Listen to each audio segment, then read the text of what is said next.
un gusto enorme que me acompañen como cada miércoles en los episodios de Mind Boss. Creo que ya todos los que han escuchado episodios pasados saben la gran obsesión que tengo con aprender sobre todo de temas relacionados al funcionamiento de nuestro cerebro, salud mental, etcétera. Como lo he mencionado anteriormente y en los primeros episodios del podcast, Mindboss nace de un parteaguas en mi vida en donde tuve la fortuna, así le llamo yo, la fortuna de experimentar con la ansiedad. Ahorita me van a entender por qué. Este episodio es muy importante para mí porque además de ser el primer episodio que grabo en inglés, es un episodio en donde estaremos hablando con una importante neurocientífica estadounidense que ha dedicado gran parte de su vida a estudiar el funcionamiento de nuestro cerebro en relación a precisamente la ansiedad, entre otros temas, por supuesto, igualmente importantes. Les recuerdo que pueden encontrar este episodio en nuestra cuenta de YouTube con subtítulos en español. Que lo disfruten mucho. Welcome back. Well, today is a very special day for Mind Boss because I finally managed to bring to the podcast a great guest with whom I'll have the honor to talk about one of the most important obstacles of my life and the main reason why this podcast came into existence. My guest today is what I consider one of the most important women neuroscientists of our time because of the great contribution she has made through her research. She's an award-winning professor of neuroscience and psychology in the Center for Neuroscience at New York University, a TED speaker sharing with us the brain-changing benefits of exercise, and also the author of the amazing book titled Healthy Brain, Happy Life, which is a personal program that helps us activate our brain and do everything better. And who doesn't want to do everything better, right? Her most recent book is called The Good Anxiety, which is a guide to harnessing the power of what she calls the most misunderstood emotion, anxiety. And I have to agree, I totally agree with this one. Dr. Wendy Suzuki, doctor, welcome to Mind Boss. I cannot thank you enough for kindly accepting my invitation. Oh, thank you so much for having me. So excited to be here. Thank you. Well, Doctor, as I told you the first time I contacted you, for me it is a great honor to have you here today because I consider of utmost importance that the contribution that you've made through years and years of work and research is known everywhere. I personally believe that in Latin America, although we have done a great job to advance in terms of mental health and the improvement of our brain in relation to the quality of our lives in the last few years, there is still a lot of work to do and a lot of information to put out there for people who are going through anxiety and depression themselves. Yes. And I have to tell you, I love the way you share all your work and research because I know you do it from the heart. You've shared multiple times, you've been through stages of anxiety and depression yourself, right? And I Yes. love you to share with us how your process was to turn anxiety into, as you call it, your superpower. So it's been a long process. I think the first really big bout of anxiety that I went through was when I was trying to get tenure at New York University. And Wow. it's a stressful, anxiety-provoking process for anybody. And my strategy, looking back, was not optimal. I said, okay, so I'm just going to work all the time. That's just my strategy. I'm not going to move. I'm going to eat takeout. I'm going to minimize everything else. No social interaction. I'm just going to work until I get that tenure. Wow. And not the best strategy. I do not recommend it. And it resulted in a 25-pound weight gain. I was anxious. I was worried. I was not happy. It's why am I doing this? And the first discovery was, okay, you need to do something about your anxiety. You need to help your mental health state. Right. And that brought me to the gym and modifying my diet as well, which over a year and a half allowed me to lose the weight. Oh, I was so much happier. It was transformative in my mood, in my energy levels. And that really changed an enormous amount for me personally in my life. I started to realize that, while I loved the topic of memory, which is the topic that I got my tenure for, gosh, this exercise is really doing a lot for my brain. Wow. Isn't that interesting? And so I did something that not many people do, that is, full tenured professor. I decided to change my research topic. And that's not done because we spend so much time cultivating our friends and our networks and our cohorts in science. you don't just go and switch. Right. But I had to, because I woke up thinking about, look at how much exercise changed my brain. It changed my life. It changed my motivation. It changed my affect level. And it could do so much for so many people, millions of people. Think of the students it could help. Think of the stressed out workers it could help. Think how it could help people aging and the protection that exercise brings for their mental health and their brain structural health. So it was kind of a no-brainer, even though it was very scary to do, anxiety provoking to do that. But I dove in and jumped into exercise, which was my first book, Healthy Brain, Happy Life. As I was doing these exercise studies, number one, anxiety seems to be going up. What's going on? Students have anxiety. I have anxiety, even though I got through my tenure, still feeling anxiety from my phone, from the news, from the weather reports, from all these different things. How can I harness the power of neuroscience to address anxiety? And that's where we are right now. Well, that's awesome. I remember reading your book, The Good Anxiety, and I remember how you shared in the book that after the loss of your dad and then the loss of your brother, it took a while for the anxiety to really kick in. So what you're mentioning is I've had like different moments in my life in which I've been dealing with anxiety, right? And then with time, little by little, you started to feel hope and optimism again. How all the discomfort that came into your life because of anxiety became major motivation for you to keep going. And there's this phrase you wrote, and I quote, "My anxiety was guiding me to engage with parts of my life that brought meaning." This truly blew my mind because it is so true. Anxiety in some ways pushes us to engage in what truly matters, right? Right. Yeah, it does. And, I dedicated the book to my father and my brother because their passing in the middle of writing this book really made it what it became. It wouldn't have been the same book if that didn't happen. And because exactly, thank you for identifying that phrase, that the anxiety and the grief. I mean, it wasn't just anxiety. There was true grief in there. Some of the most difficult emotions I've ever experienced in my life that so many others have experienced with the loss of loved ones. I mean, that's what happens. But that really going through those negative emotions made me realize, they are there for a reason. They're there to mark how much these people meant in my life. And it's meaningful that they are now not with us anymore. And you should be devastated and you should be feeling this grief. And that it is a marking of something so important in your life that that I didn't realize that I had. None of us do until we, really experience this loss. And so realizing that and working through, I've said that, I felt like I was kind of going through a master class of the most difficult emotions that humans experience in the middle of trying to write this book. I realized that, anxiety, everyday anxiety, is not the same as grief that I experienced with the passing of my father, my brother. But those uncomfortable emotions are also there to point out what values we have in our lives, what we find important. And that's where the 6 superpowers really came from. Before, there weren't superpowers. And partially I needed superpowers at that moment in my life to still get through. But I was driven because I realized that was the key to the book, that these uncomfortable emotions are misunderstood.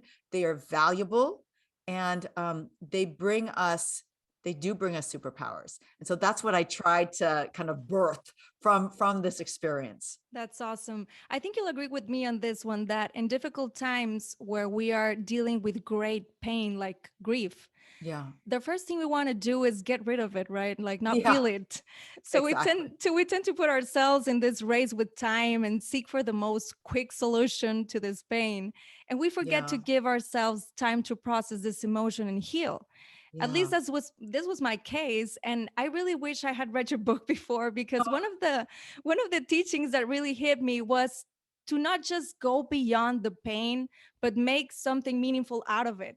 yeah. I think this is a really important step in the process of healing. So, Yeah. what steps could you share with us to go beyond the pain and transform obstacles into tools? Yeah. Well, I'll start with the loss. And as I describe in the book, it brought into vivid technicolor color um, how lucky we are to be alive, how lucky I was to be alive, Right. how lucky I am to have the people that are still around with us. I never thought that before. It's like, yeah, I'm going to try and do my stuff when I'm alive, but it's like, oh my God, it's real. Right. And so what does that mean? I think to give you practical examples of how it changed my life, starting with that example, Mhm. is just an appreciation, Right. um, eh, appreciation for my family that's there. Right. That like now I realize I could not just lose them, but of course you can lose anybody at any moment, Right. Or and anything, right? Your or job or your anything, right? And so to really take advantage of that, and I must say that I feel like I've really done that in a deep way. right. I've savored those relationships. They are stronger. They are better deeper than they ever were. And they are, something that I'm really proud of. Um, and so I translated that true change in my life from that experience to what can my everyday anxiety, and I admit, I think it's annoying too. It's like, why do I have to have this? Right. But I remind myself, okay, what is this telling me Right. about myself, about my history, about my values? And I think that another example that I'll share associated with anxiety is I share that one of my oldest anxiety is social anxiety. So it's a very shy, awkward wallflower of a kid. Wow. And well, so I'm a teacher and a speaker, so Right. I'm comfortable speaking, but I will tell you, I still have anxiety in like social situations, like party situations. And I've always been nervous in social kind of making new friends situations. And and I know that about myself. Right. But what I learned is that while I've always felt that way, of course I have good friends now, and the value of that came into focus with the pandemic, of course, and not being able to see them as much, and my family, of course, but my friends. Friends, right. And it made me realize that uh, I will always have that social anxiety. It will always be there. It will never go away. But what it made me realize is that look at what it gives if I'm brave enough to battle it. It could give me these friends that I now have that I miss so much, and that helped me through the pandemic. And so it was seeing the double-edged sword. I will always have that. That's always been, it's just hard for me. It always has been, it always will be. But now I have the wisdom of seeing how much a new friendship can blossom and be meaningful in my life. Right. So And it really does make it easier. Yeah. yeah, I think you can apply that in every situation where you feel discomfort or pain. Like you can go beyond that and then Yeah. make it something meaningful, because you notice, like what you gain out of letting go of the fear and going through the door and Yeah. looking at the stuff that you can really gain from letting go everything that's not working for you right now. So I think that's Right. amazing. And this relates to resilience and vulnerability, right? Yeah, absolutely. How can vulnerability help us navigate through anxiety in a more easy way? Yeah, I think, one of the biggest lessons that I've learned in being a speaker and conveying information is that it's very powerful and engaging Mhm. to be vulnerable and share. The messages come through stronger and more meaningfully if you are vulnerable Right. and share yourself. And that was very hard for me to do as a scientist who was taught never, To never be share anything vulnerable, like that. right? I can imagine. Wow. Yeah.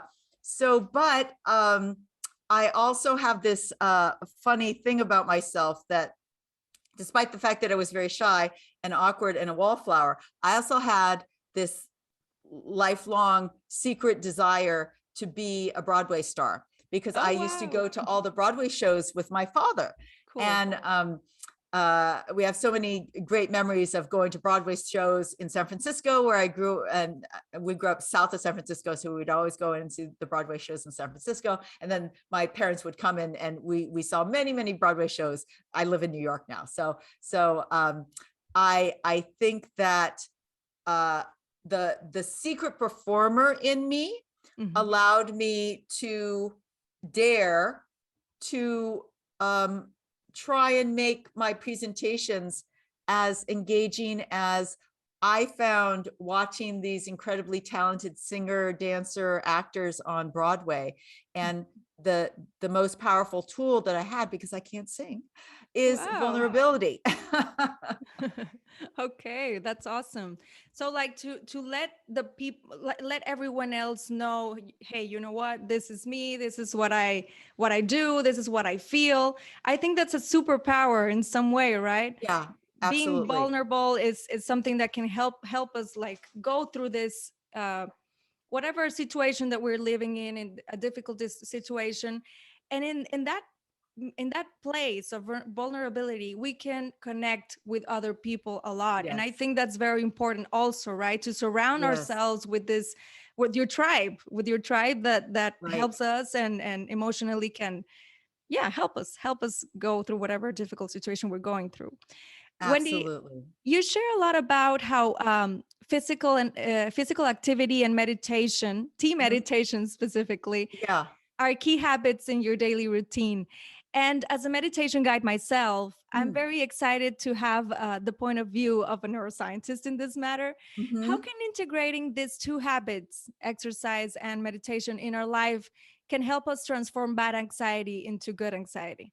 Yeah, absolutely. Well, that is a very straightforward question to answer from a scientific point of view. So I'll start with exercise because there's so much information there, both from kind of mechanistic point of view as well as behavioral point of view. And we know that exercise has immediate, long-term, and long-term effects on our mood states. It is every single time you move your body, it's like you're giving your brain a bubble bath of neurochemicals, including dopamine and serotonin and noradrenaline, which is why, you're not feeling good. You need a break. You go outside, take a walk. It's like, oh my gosh, I feel so much better. I wonder Yes. why. Well, I'm here to tell you why.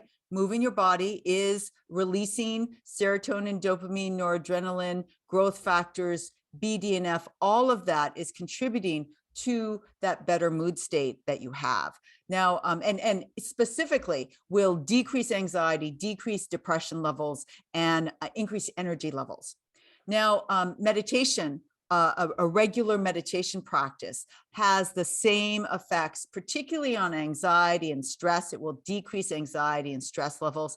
Does it do it in exactly the same way? We don't know quite as much detail about how it's doing it. We know from clinical studies that a range of meditation practices from John Kabat-Zinn's mindful meditation practice to other forms of meditation that have been studied, can have a long-term effect on your mood levels. So you're getting a double dose, or I'm giving myself a double dose as I start my day with my tea meditation, followed by a regular exercise session every single morning, 7 days a week. And it's just my kind of Routine, right? routine. But I'm banking on, my good mental health. That's awesome. And that's awesome that you can see it like what's really going on in the brain, right? Because Yes. most people don't understand this part. There's so much going on in our brain when we are exercising, when we are meditating, we're actually changing our brain, right? Right. So for me, this is very interesting because I practice meditation daily, and Mhm. I'm trying to exercise myself every day. And it's so true. Like sometimes I feel, I don't know, maybe sad or something, and I just walk Yeah. outside and for like 30 minutes, and Mhm. it's amazing the changes I get in my mood. Like, Yeah. wow, big change. And we do not really understand what it is Yeah. sometimes. So now Yeah. that you're explaining, hey, this is what's happening in your brain, you can become like more how can I say, like more excited to do exercise because you Right. know this is helping you in Yeah. many ways, right? Yeah. And here's the other thing to motivate you. It's free. Right. You can go outside. It's free. You can go on YouTube and find thousands of meditations and just watch them. Just choose the one with over 1 million views. Watch it. You'll know it's going to be popular. It's Right. free. Try it. These are small, subtle changes, and they do affect your brain. They do change your life. And it's like a gift Right. being offered up to everybody. Yeah, it's there for everyone. Now, you share in the book that you do specifically tea meditation. How is that? How does that work? Yeah, so this was a form of meditation that was taught to me by a tea monk, a monk Cool. that has studied the art of tea across the world. And so I was at this beautiful hotel where he was a guest, and I was asked, do you want to join the tea monk for some tea meditation? And I said, sure. I had no idea what it was. So me and 5 other guests came. He didn't say very much. We all sat in a circle. He had these beautiful handmade tea bowls, and he had a beautiful teapot with delicious tea, Mhm. and it was fermented tea called pu'er tea. And Oh, he brewed the tea in silence. He told us so we're going to start a silent tea meditation. So we just watched him very calmly brew the tea. He served the tea. He offered it to us. We all, drank it in silence, kind of appreciating the smell, the beautiful smell of the tea, the warmth of the bowl, what it looked like, kind of our reflection in the tea bowl. And it was a pretty big bowl of tea. And so I thought, okay, I was kind of proud of myself. I finished the whole tea, really enjoying the atmosphere, the uh, experience, right? the experience. Well, 8 bowls of tea later, Oh, the wow. meditation ended. And Wow. I can tell you that it was easy to sit there because it was a ritual. I was swept up in this ritual. There was always something next to do. We finished the tea, so he has to brew it. He has to steep it. Then he has to serve it. Now it's Right. our turn to drink it again. And this ritual is like, wow, I've never been able to sit in quiet contemplation meditation as easily as I did during the ritual of brewing and drinking tea. And to drive home that point, I went home, and every morning since that morning, 6 years ago in August, Wow. I've done it on my own in my home and shared it with so many people. I did a virtual tea meditation every Sunday at 10 a.m. During the whole pandemic. So it's really become a part of my everyday life. Wow, that's awesome. I've never heard of tea meditation before until I read your book and you Hmm. shared that part. And I was like, what is it? What, Yeah. how does that work? And I think it's very, very interesting that we can find so many different types of meditation that work for each and every Yes. one of us. Because not all of them work for everyone, right? So Right. plus you're drinking tea. So that's good for our Yeah. gut and everything there. Exactly. Exactly. Wendy, as I was reading your book, The Good Anxiety, I felt so connected to what you were sharing. And I remember becoming aware of the fact that when I was experiencing anxiety myself, I thought it was the worst thing that could have ever happened to me. Mm, And now, after almost 5 years of that period in my life, I can truly say I see anxiety as the best thing that could have ever happened because I know great. myself so much better than before. And because I discovered so many hidden superpowers I had no idea I had. And as you mentioned in the book, anxiety became the emotion that pinpointed exactly what was not working out for me at the time. Yeah. And that Yeah. gave me a huge, huge insight into the Mm, changes I had to make to improve the quality of my life. yeah. Yet many people get stuck in this phase and say, okay, then what's next? What do I Mhm. do? How do I take action? Right. So I would Right. love for you to share with us what were some of the tools that helped you the most in the process of overcoming anxiety in different Yeah. points of your Yeah. life? Well, I feel like the big tool that I used first in that very challenging period of getting tenure at New York University was exercise. And exercise did so many different things for me. I just told you what it did for my brain. So it Right. changed neurotransmitter levels, got my brain, got my mood better. What I didn't mention is that we also know that long-term exercise, and I changed my fitness level. I went all the way. I got all those benefits, which means that I know that my prefrontal cortex was working better. It was bigger. It has more synapses now than it did while I was going through tenure. My hippocampus works better. And it really, if you look at my teaching also during this time, it's like, wow, you got a lot more creative once you started doing exercise. What happened Right. to you there? I'm like, well, I started exercising and possibilities opened up. I told you, it's true. I've always had problems with kind of social anxiety, and Right. part of the thing that I did to myself during tenure is I didn't have any friends. I mean, because I worked all the time and it was hard enough to make real friends. And so, not that I had none, I just didn't make any new ones in this Right. new location. And so, the other thing that exercise did for me was it brought me to the gym and it got me lots of new friends. And so I was like, oh, this is fun. I see you all the time. And so it kind of makes it easier to become, gym friends. Right. And and it really made me feel strong and powerful, where I was feeling anxious and weak and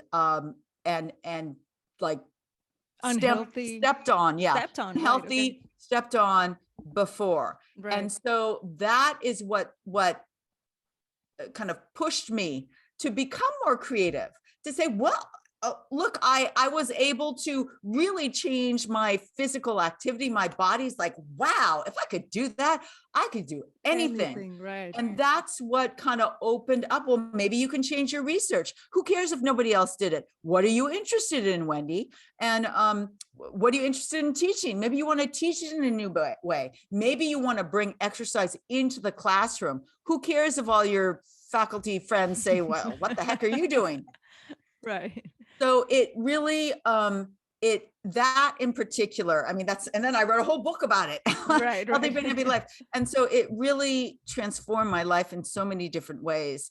That is, I will always be grateful. And to some extent, I think about that, every morning I'm doing exercise. It's like, yeah, this got me Yes. to where I am, and it's going to keep me going towards those creative, interesting directions that I want my life to go in.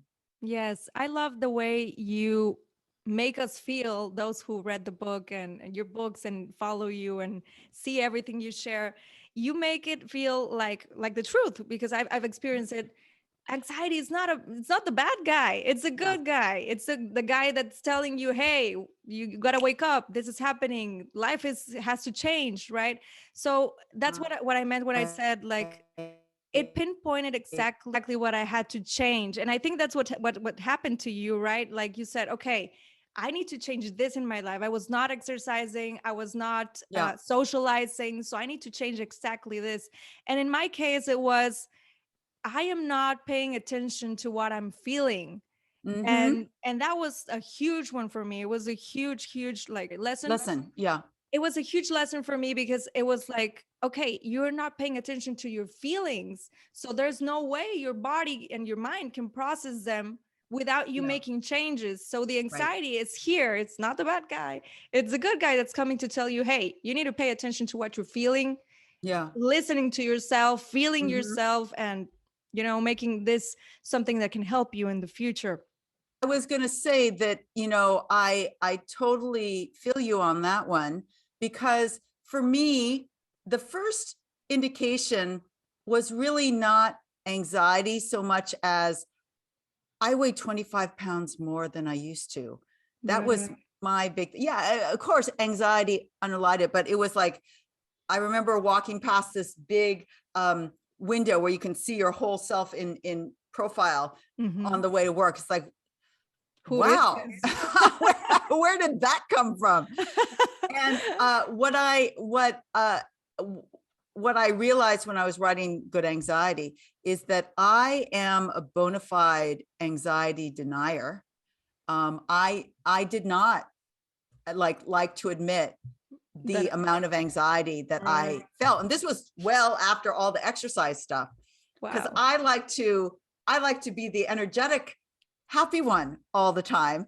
And so, and I don't like to think about anxiety. I didn't like to think about anxiety. Mm-hmm. So it's not like I've been anxiety focused the whole time. This book Right. really forced me to learn myself about how I deal with anxiety, Anxiety. and then share it. But your example and my example is so common. Who wants to think about their anxiety? Nobody. I Nobody. don't want to think about it. I Right. just want it to go away.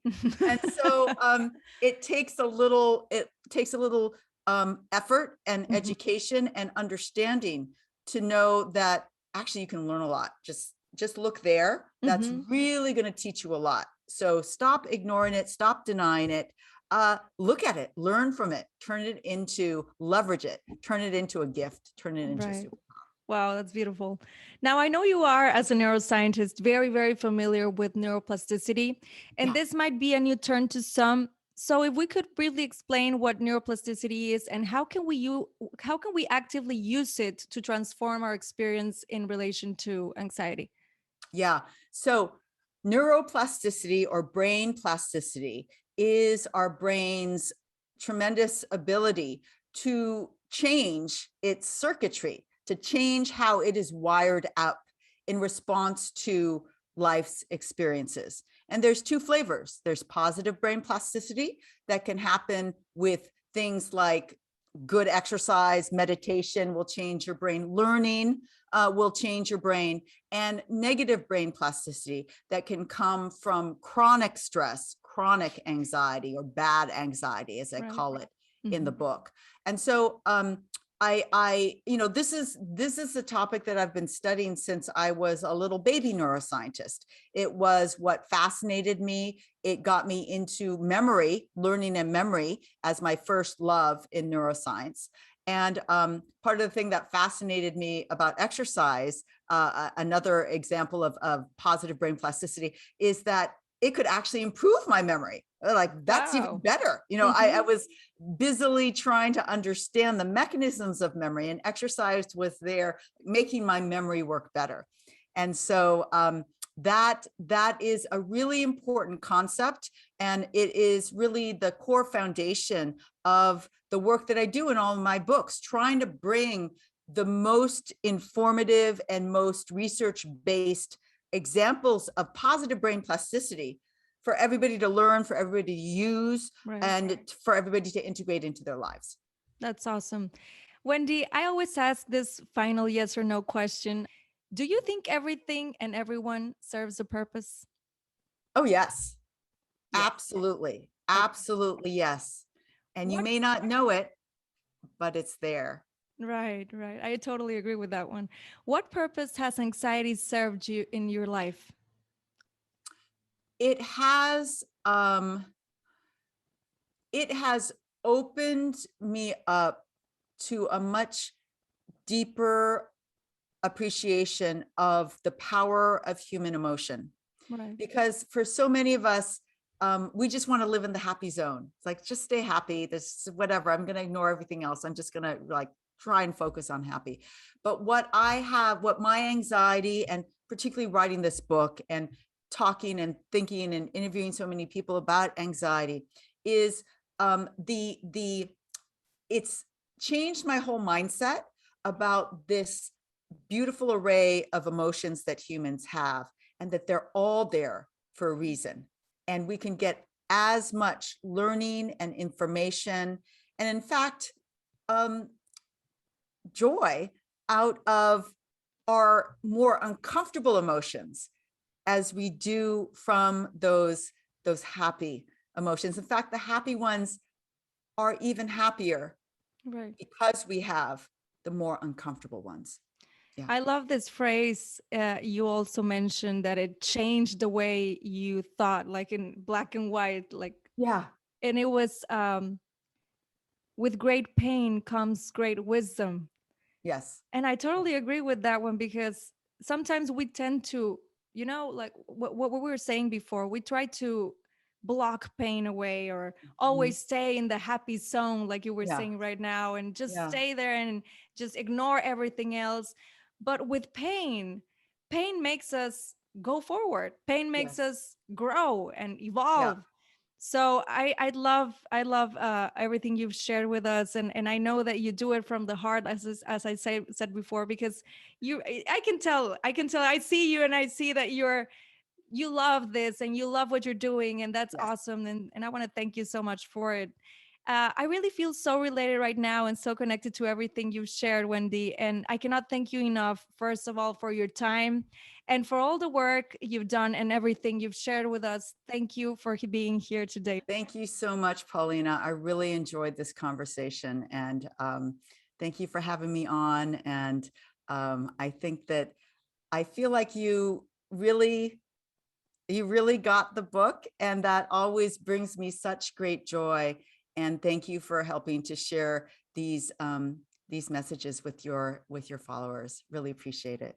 Thank you. Thank you, Wendy. To everyone out there listening to this episode, I really encourage you to read Wendy's book, especially The Good Anxiety, which is like I love it. Towards the third part of the book, you'll find lots of really cool and interesting introspection exercises and awesome tools to turn anxiety into your superpower. You can find out more about Wendy's work and books on her Instagram account at wendy.suzuki or on her webpage, wendysuzuki.com. Thank you for joining us on another episode of Mind Boss. See you next Wednesday.